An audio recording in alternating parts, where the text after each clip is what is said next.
नमस्कार दोस्तों, स्वागत है आपका अपने यूट्यूब चैनल पर। आज हम आए हैं कुशी टेपन गोट फार्म। यहाँ पे पाटे हैं 20 किलो 25 किलो। कुछ पाटे हैं, इसमें कुछ मेल भी है, छोटे छोटे बच्चे। एक नंबर नाइस क्वालिटी वाली Sirohi male and female. 25 kilo average, 25 kilo 30 kilo का एवरेज। पाटे बहुत नाइस क्वालिटी वाली। इसके पहले कि मैं आपको बता देता हूँ, आप मेरे चैनल पर नहीं हो तो मेरे चैनल को सब्सक्राइब करें, लाइक करें, शेयर करें।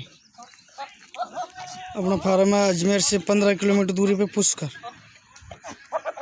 कुशी टेपन गोट फार्म। जिस भाई को भी गोट में इंटरेस्ट है वो इस वीडियो पे नंबर फ्लैश हो रहा है, इस नंबर पे आप संपर्क कर सकते हैं।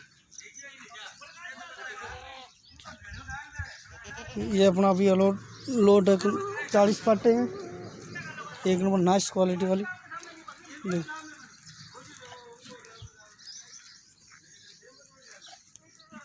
इसमें कुछ मेल भी है।